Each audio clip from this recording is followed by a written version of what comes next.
إن الحمد لله نحمده ونستعينه ونستغفره ونستهديه ونعوذ بالله من شرور أنفسنا وسيئات أعمالنا من يهده الله فهو المهتدي ومن يضلل فلن تجد له وليا مرشدا وأشهد أن لا إله إلا الله وحده لا شريك له وأشهد أن سيدنا وحبيبنا وعظيمنا محمد بن عبد الله اللهم صل وسلم وبارك على محمد وعلى آل محمد كما صليت وسلمت وباركت على إبراهيم وعلى آل إبراهيم في العالمين إنك حميد مجيد رب اشرح لي صدري ويسر لي أمري واحلل عقدة من لساني يفقه قولي سبحانك لا علم لنا إلا ما علمتنا إنك أنت العليم الحكيم اللهم علمنا ما ينفعنا وانفعنا بما علمتنا وزدنا علما إن الله وملائكته يصلون على النبي يا أيها الذين آمنوا صلوا عليه وسلموا تسليما صلوا على رسول الله أيها الإخوة الكرام رسول الله صلى الله عليه وسلم ما عانى أحد في الدنيا كما عانى رسول الله صلى الله عليه وسلم. Personne n'a souffert dans ce bas monde comme le prophète sallallahu alayhi wa sallam a souffert dans sa chair.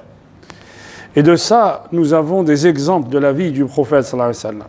Et nous avons des exemples fait le Coran, parce que la vie du prophète était canalisée par le Coran, ayyuha al-ikhwa. L'yawm, incha'Allah, nous allons nous arrêter sur quelques trésors d'une sourate qui est toute petite cette sourate, et qui est descendue sur le prophète Mohammed sallallahu alayhi wa sallam. Un jour, le prophète sallallahu alayhi wa sallam était en train de faire la prière à la Kaaba, à côté de la Kaaba. Et vous savez très bien que la Kaaba, Allah subhanahu wa ta'ala nous demande de s'adresser, de se tourner vers le Kaaba. حَيْثُمَا كُنْتُمْ فَوَلُّوا وُجُوهَكُمْ شَطْرَهُ. Allah subhanahu wa ta'ala nous dit, là où vous êtes, tournez-vous vers la mosquée sacrée. Tournez-vous vers la Kaaba. Pourquoi ? Parce que ça montre la centralité de Dieu dans ta vie. C'est ça ce que ça veut dire. Se tourner vers la Kaaba, c'est montrer la centralité de Dieu dans notre vie. Et ça, c'est ce que veut Allah subhanahu wa ta'ala. Quand d'autres philosophies veulent mettre au centre de l'univers l'être humain, l'individu. Nous, en tant que musulmans, la centralité dans notre vie, c'est qui ? C'est Allah subhanahu wa ta'ala. Le prophète est devant la Kaaba. Et vous savez que la Kaaba, c'est Sayyidina Ibrahim qui l'a construite. Parce qu'elle a été détruite par le déluge de Sayyidina Nuh. Elle a été démolie par le déluge de Sayyidina Nuh. Initialement, ce sont les anges qui ont construit la Kaaba. Détruite par le déluge de Sayyidina Nuh, Sayyidina Ibrahim, il fait un voyage de la Palestine jusqu'à l'endroit où se trouve la Kaaba.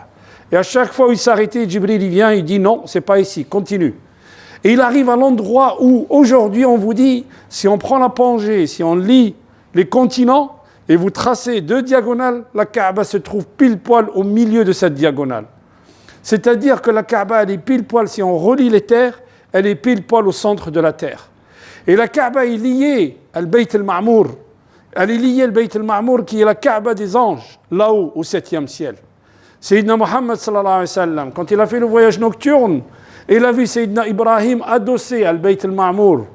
Et il nous dit, le Bayt al-Ma'mour, qui est la Kaaba des anges, tous les jours, il y a 70 000 anges qui rentrent et qui sortiront et qui ne reviendront pas jusqu'au jour du jugement dernier. Pour que vous imaginez un petit peu, pour que vous imaginiez un petit peu, il y a combien d'anges sur terre ou il y a combien d'anges au ciel chez Allah subhanahu wa ta'ala. Le prophète sallallahu alayhi wa sallam, il faisait la prière devant la Kaaba. Et il y a quelqu'un qui passe devant lui, qui le regarde et qui lui dit des mots méchants. C'était Elwa ibn As, mais peu importe le nom de la personne. La preuve, regardez, on ne cite même plus cette personne-là. Et il revient vers un groupe de gens de Quraysh. Et il y a quelqu'un qui dit, tu as parlé à Mohammed ? Il dit oui. Et il lui dit, Da'hu fa innahu abtar. Laisse-le, laisse parler, ne discutons pas de lui. C'est quelqu'un qui est abtar, veut dire couper. Boutirat as-saq, on a coupé la jambe. Boutirat dhanab, on lui a coupé la queue pour l'animal. Abtar, ça veut dire qu'il est coupé, il n'a pas de descendance. Le prophète venait de perdre son fils. Le prophète Mohammed sallallahu alayhi wa sallam, il a eu 4 filles et 3 garçons. Il les a tous perdus de son vivant. Je ne sais pas si Un père, il peut imaginer ça quand on perd 6 de ses enfants. Et que la seule qui reste, Fatima radiyallahu anha, elle est restée 6 mois après la mort du prophète sallallahu alayhi wa sallam. Et le prophète a eu Al-Qasim, Abdullah et Ibrahim. Et les 3 sont morts. Et il venait de perdre son fils. Et yu'ayyirunahu bihadha. Ils vont insulter le prophète en disant qu'il est abtar, qu'il est coupé. Je ne sais pas si vous pouvez imaginer la teneur ou l'ampleur de l'insulte qu'on porte à quelqu'un sur laquelle il n'y peut rien. Quand tu dis à quelqu'un tu'ayyiruhu hadha min aqbah al-kalam, c'est quelque chose qui est très mauvais, que ce soit dans les mœurs, dans les règles de bienséance, en islam, que tu dises à quelqu'un tu'ayyiruhu bi khalqih, comment il a été créé. C'est Allah subhanahu wa ta'ala qui décide de la création de chacun d'entre nous. Et ensuite, tu yu'ayyirunahu par quoi? Par son fils qui vient de perdre. Innahu abtar. Il est coupé. Il n'a pas de descendance. On ne parlera plus de lui. Allah subhanahu wa ta'ala yuwasi Rasulullah. Allah subhanahu wa ta'ala il descend le Coran et dans cette affliction, il essaye de réparer, il répare ces blessures du prophète sallallahu alayhi wa sallam en lui disant Inna a'taynaka al-kawthar ya Muhammad. Inna a'taynaka al-kawthar. Ces gens-là ils parlent, mais Allah subhanahu wa ta'ala qui veille du haut des 7 cieux, il t'a donné une rivière, hawd, une rivière au paradis. Une rivière au paradis auquel ces gens-là ne vont pas goûter.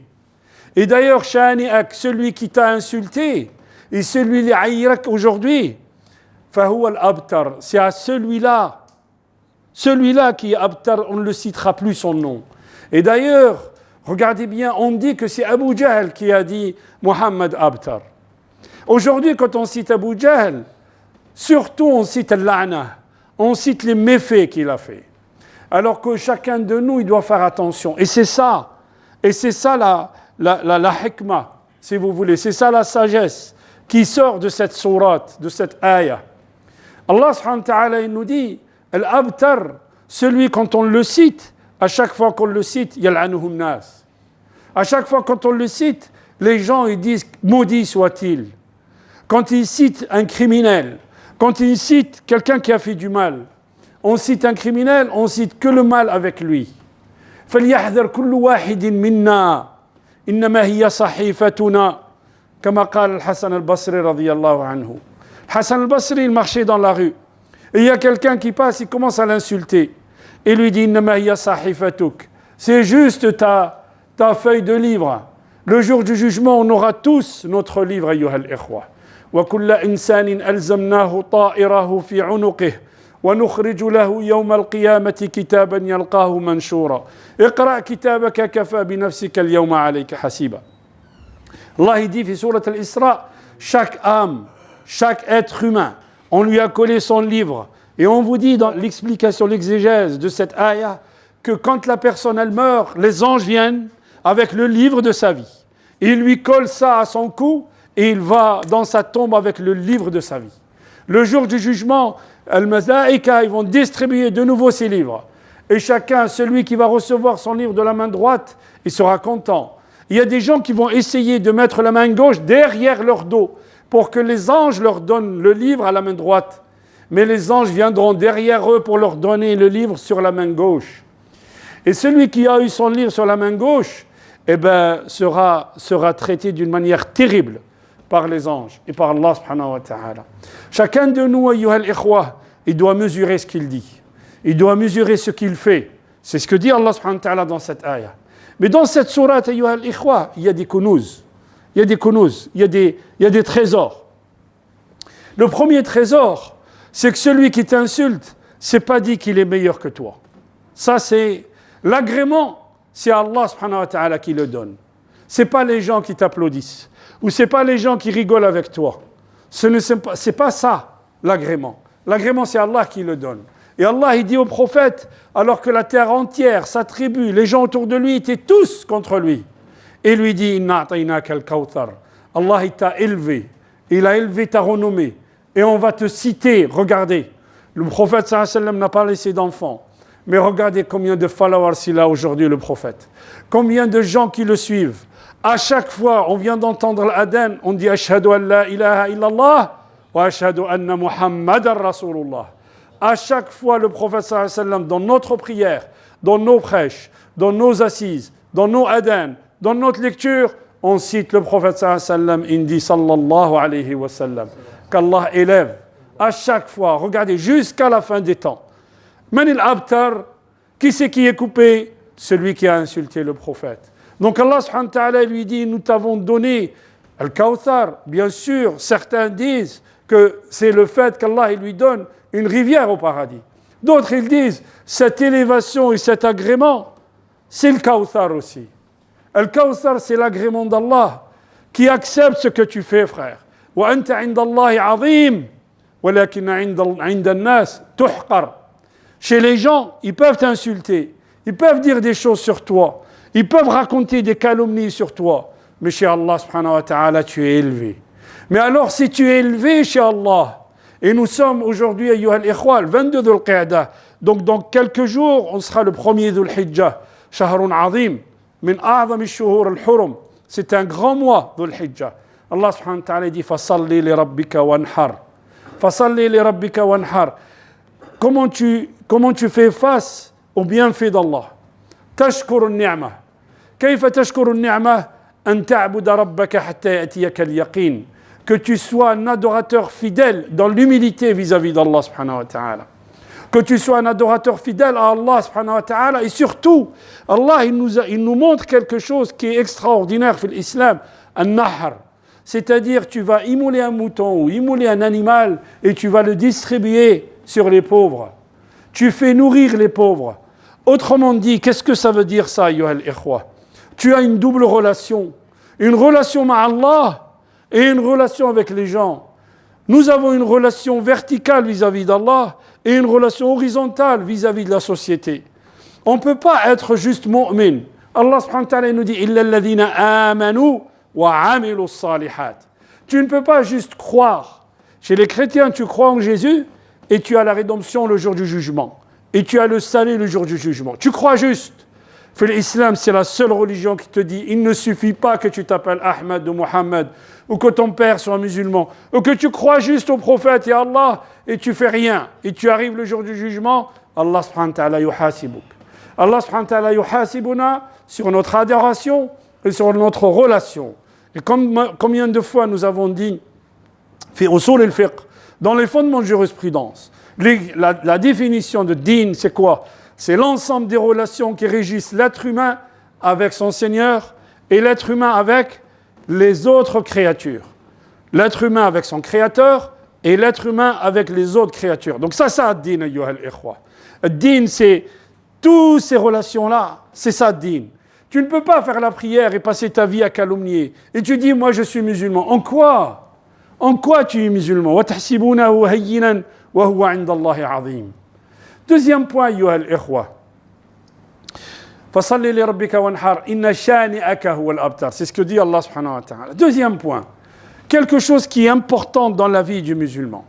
Le prophète sallallahu alayhi wa sallam, quand il fait le voyage à Médine, quand il quitte la Mecque, en fuyant la Mecque, la tansuruhu faqad nasarahu Allah. Combien ils étaient? Ils étaient deux. ثم ثاني اثنين إذ هما في الغار إذ يقول لصاحبه لا تحزن إن الله معنا. Ils étaient deux, Abu Bakr et le prophète sallallahu alayhi wa sallam. Ils étaient deux personnes. Et Abu Bakr, il pleure. Pourquoi? Parce qu'ils sont dans une grotte. Et il dit au prophète, Ya Rasulallah, si l'un d'eux regarde ses souliers, ses chaussures, il va nous voir. Et le prophète, il tape sur son cœur et lui dit, La tahzan ya Abu Bakr, ne sois pas triste. Il ne dit pas, n'aie pas peur. Il dit, ne sois pas triste. Qu'est-ce que tu penses de deux personnes? Qui c'est le troisième? C'est Allah qui est avec eux. Wallahi, law kanat ad-dunya, la terre entière, elle est contre toi. Et Allah est avec toi, n'aie pas peur, frère. N'aie pas peur, frère. Le prophète, il quitte la Mecque. Et il dit aux compagnons, Allah subhanahu wa ta'ala, fi surat at-Tawbah, il dit aux compagnons, si vous n'apportez pas votre soutien au prophète, il dit aux compagnons, aujourd'hui à nous les musulmans, si on n'apporte pas notre soutien au prophète. Mais qu'est-ce que ça veut dire apporter son soutien au prophète? Le soutien à la communauté, le soutien à son din, à din l'islam. Si nous, la nuqimu l'islam fi amrina, en nous-mêmes, dans notre société, dans notre famille, كيف نقيم الإسلام؟ كيف ندعي حب رسول الله صلى الله عليه وسلم؟ Comment on peut dire qu'on aime le prophète et qu'on justifie sa cause et qu'on défend sa cause alors qu'on ne fait rien? Alors qu'on ne fait rien. Le Rasoul sallallahu alayhi wa sallam, dans Ghazwat Tabouk, ils ont fait une expédition jusqu'à Tabouk, 700 km au nord de Médine. Cette Ghazwa, cette expédition qui était au mois de juin, faisait très chaud à Médine. Ceux qui sont allés à Médine, ils savent qu'au mois de juin, il fait 48, 50 degrés. Et pendant ce temps, le prophète, il va faire 700 km. Des gens vont venir à pied avec lui. D'autres, d'autres, munafiqin, des hypocrites, sont restés à Médine, ne sont pas venus avec le prophète. D'autres, qui n'étaient pas des hypocrites, mais qui sont restés à Médine et qui n'avaient pas d'alibi, n'avaient pas d'excuses. Quand le prophète, il revient, il leur dit, pourquoi vous n'êtes pas venus avec nous? Les autres disent, Ya Rasulallah, on avait ceci, on avait cela. Rasul sallam yastaghfir lahumullah. Il demande à Allah de leur pardonner, il les laisse partir. Et ceux-là, les prophètes, ils savaient que c'était des hypocrites. Les vrais musulmans, ils viennent et disent, Ya Rasulallah, j'ai aucune excuse. Je n'ai aucune excuse, je voulais partir avec toi, mais tabbat, je suis resté avec ma famille, avec ma femme, avec mes enfants, tout ça. Rasul sallam, il le regarde, il se tourne vers les compagnons, il dit, ne lui adressez plus la parole. Ne lui adressez plus la parole. Et il lui adresse plus la parole pendant 40 jours. 50 jours, il lui adresse pas la parole. Le gars, il fait la prière derrière le prophète. Ka'b ibn Malik qui raconte, dit, je faisais la prière derrière le prophète et je scrutais son regard pour lui dire salam alaykoum pour voir s'il me regarde. Et le prophète, il détournait le regard, il ne me regardait pas. Je passais dans le marché, je disais salam alaykoum aux gens et les gens, ils me répondaient pas. Pourquoi, d'après vous? Pourquoi? Dans les moments difficiles, si on ne te trouve pas frère, tu ne fais pas partie de la communauté. C'est pas la peine. Il faisait la prière au premier rang avec le prophète. Et le prophète, il ne lui adressait pas la parole. Jusqu'au 50e jour, au bout de 40 jours, le prophète, il dit à leurs femmes, à leurs épouses, ne restez plus avec eux. Allez rejoindre votre famille. 50 jours après, Allah subhanahu wa ta'ala, il descend le Coran, yatubu alayhim. Yatubu alayhim. Et là, le prophète sallallahu alayhi wa sallam, il leur adresse de nouveau la parole. C'est une leçon que nous donne le prophète. C'est une leçon de quoi? C'est une leçon de cohésion dans la société musulmane. C'est une leçon de cohésion dans la famille musulmane, je dirais, plus que la société. Le prophète, quand il décide de partir de la Mecque, et je disais tout à l'heure, il était dans le Ghar, il arrive à Médine, il arrive à Quba, qui est une localité qui est à peu près à 15 km de Médine. Il crée quelque chose, il crée quoi? La mosquée. La première chose qu'il met sur place, c'est quoi? Qu'est-ce qui va unir les musulmans? La mosquée. Il crée une mosquée à Quba. Ensuite, il va à Médine. La première chose qu'il fait, c'est quoi? Il crée la mosquée. La mosquée, ayyuha al-ikhwa. Il fraternise entre l'Ansar et le Muhajirin. Les gens qui sont venus de la Mecque, ils étaient juste 80. Au bout de 13 ans de da'wah, il y a 80 personnes qui vont suivre le prophète sallallahu alayhi wa sallam à Médine. Il fraternise entre l'Ansar, les gens qui accueillent, et les gens qui sont partis de la Mecque. Fraternise entre ces gens et il crée la mosquée. Et il fait quoi? Il fait Dustour al-Madina. Il fait la constitution de Médine, la première constitution au monde qui dit que ici il y a le libre choix de religion. Les Yahudi dinuhum wa lana dinuna. Les Juifs peuvent pratiquer leur religion et nous pratiquerons notre religion. Et nous devons les défendre s'ils se font attaquer. Et ils doivent soutien à nous si on se fait attaquer. La première législation au monde quand on nous parle de laïcité aujourd'hui, ayyuha al-ikhwa. Le prophète, il crée la mosquée. Et de la mosquée, qu'est-ce qui sort? De la mosquée vont sortir les grands hommes. La mosquée du prophète, ayyuha al-ikhwa, elle était simple. Simple. C'est-à-dire que le prophète, quand il pleuvait, il posait sa terre il posait son front sur terre par terre et sa barbe, elle était mouillée de boue. Elle était tachée de boue quand il pleuvait, ayyuha al-ikhwa. Le prophète, il priait à même le sol. Et d'ailleurs, le prophète, il priait avec ses chaussures. Il n'y avait pas de tapis. Mais la mosquée, et quelle mosquée? Et d'ailleurs, les tyrans d'aujourd'hui ont compris que la mosquée a un rôle prépondérant dans la communauté musulmane. Donc, qu'est-ce qu'ils ont fait? Ils ont lié les mosquées. Qu'est-ce qu'ils ont fait? Ils ont créé Wizarat al-Awqaf. Dans les pays, nos pays d'origine, dans les pays musulmans, il y a Wizarat al-Awqaf. Et l'imam, il reçoit la khutbah. Voilà ce que tu dois dire. Pourquoi? Parce que la mosquée est un lieu où l'imam, il doit faire face aux tyrannies. Il doit dénoncer les tyrannies. C'est ça la mosquée, ayyuha al-ikhwa. Le mimbar où l'imam, il dénonçait les tyrannies. Et tous les mouvements de révolution sont partis des mosquées. Pourquoi? Parce que « Anna al-masajida lillahi fala tad'u ma'a Allahi ahada » La mosquée n'appartient à personne, ayyuha al-ikhwa.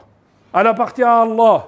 Elle appartient à personne. Elle appartient à la communauté. Donc nous devons tous, nous tous, protéger la mosquée. Nous tous. Elle n'appartient pas à un gars, à un président ou à une nation. Non, elle appartient à Allah. Allah subhanahu wa ta'ala dit في سورة النور الله نور السماوات والأرض. Allah, c'est la lumière des cieux et de la terre. C'est ça, et des terres. مثل نوره كمشكاة فيها مصباح المصباح في زجاجة الزجاجة كأنها كوكب دري.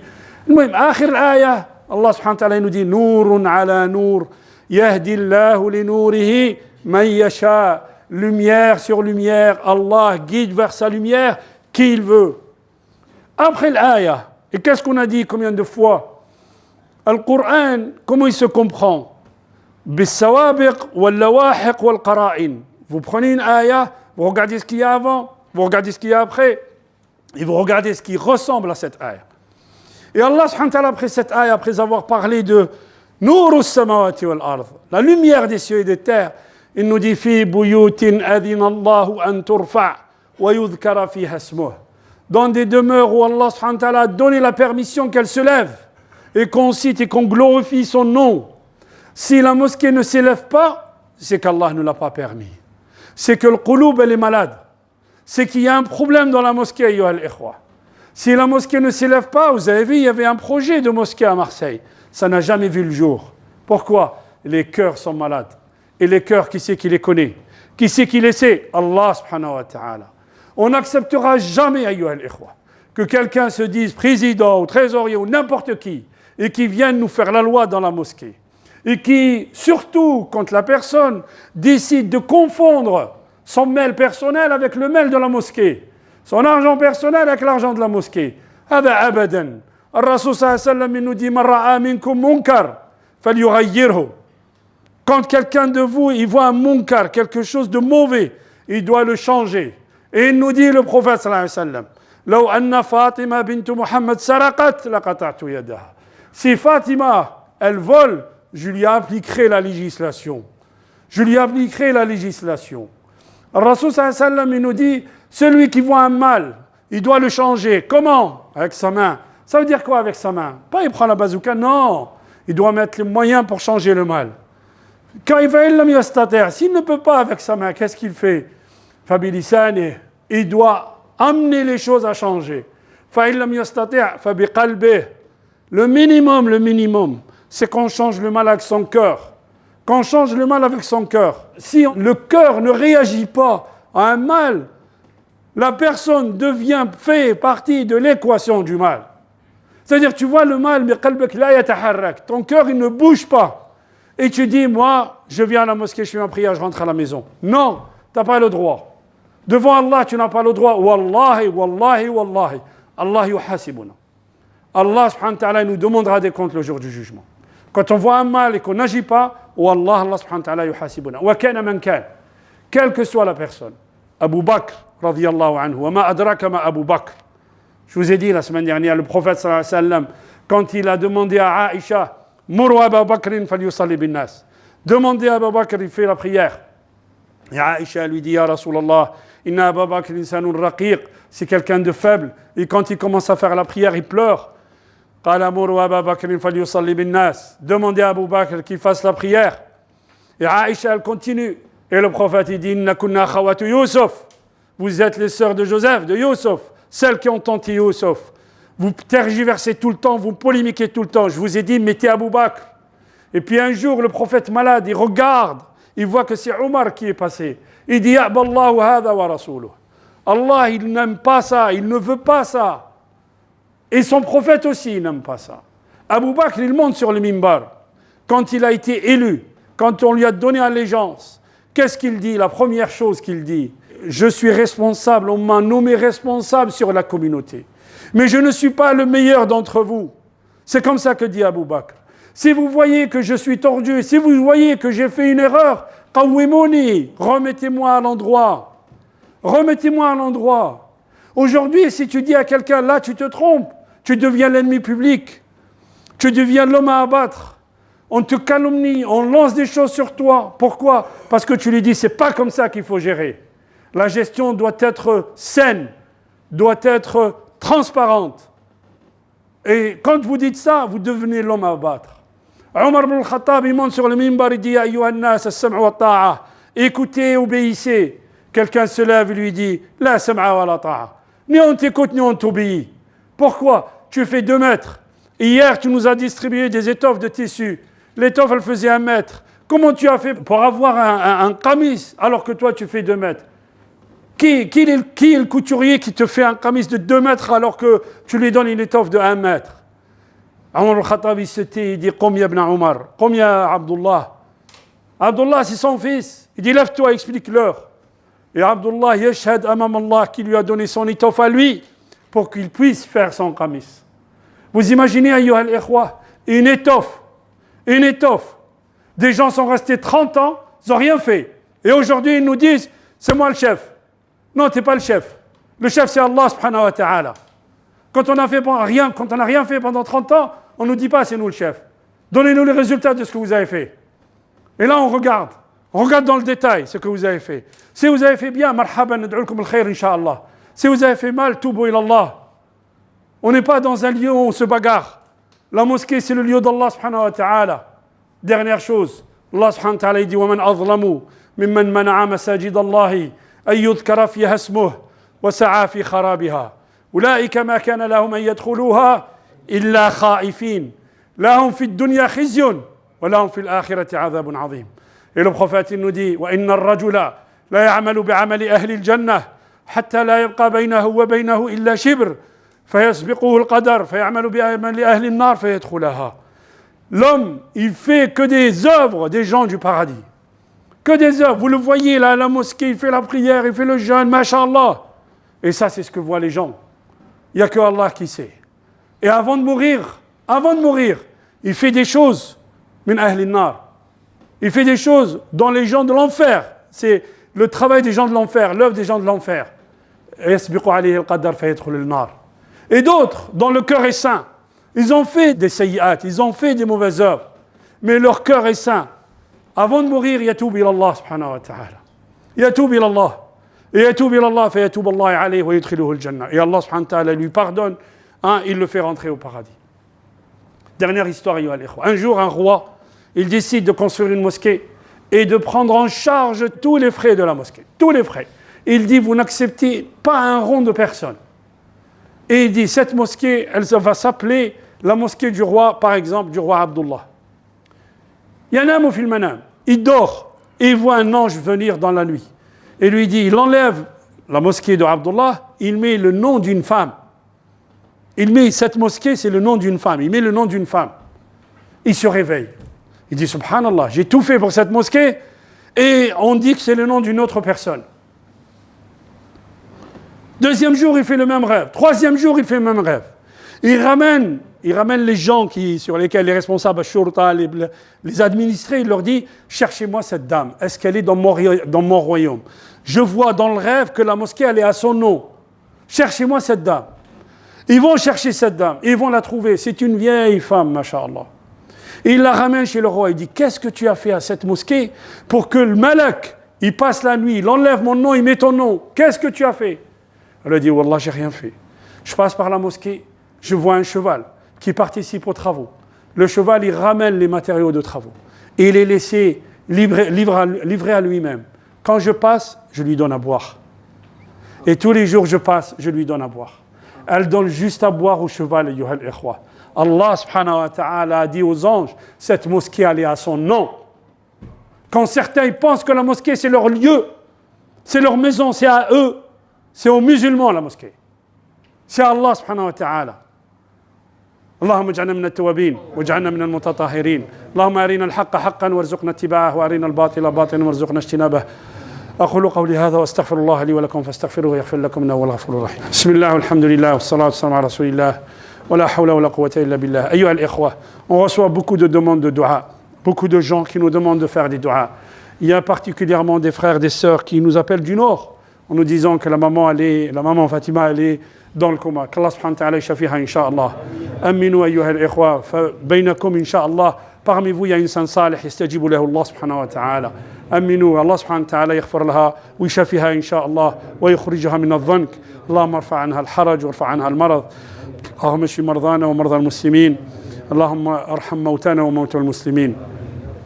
اللهم اهدنا فيمن هديت وعافنا فيمن عافيت وتولنا فيمن توليت وبارك لنا فيما أعطيت وقنا شر ما قضيت إنك تقضي ولا يقضى عليك إنه لا يذل من وليت ولا يعز من عاديت تباركت ربنا وتعاليت يا ذو الجلال والإكرام.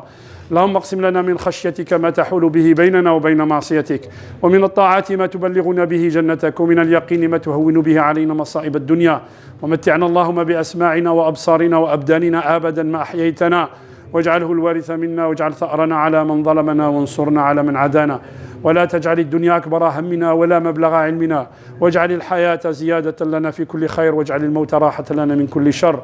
اللهم من أراد ببيتك هذا الخير فسقه إلى كل خير ومن أراد به الشر فصب الشر على رأسه يا رب العالمين. اللهم أرنا الحق حقا وارزقنا اتباعه وأرنا الباطل باطلا وارزقنا اجتنابه. اللهم إنك تعلم ما في قلوبنا ولا نعلم ما في نفسك. ربنا اغفر لنا وارحمنا واهدنا واهد بنا واجعلنا سبيلا مهتدى. عباد الله, إن الله يأمر بالعدل والإحسان وإيتاء ذي القربى وينهى عن الفحشاء والمنكر والبغي يعظكم لعلكم تذكرون. ولذكر الله أكبر والله يعلم ما تصنعون. وقوموا إلى صلاتكم بارك الله فيكم.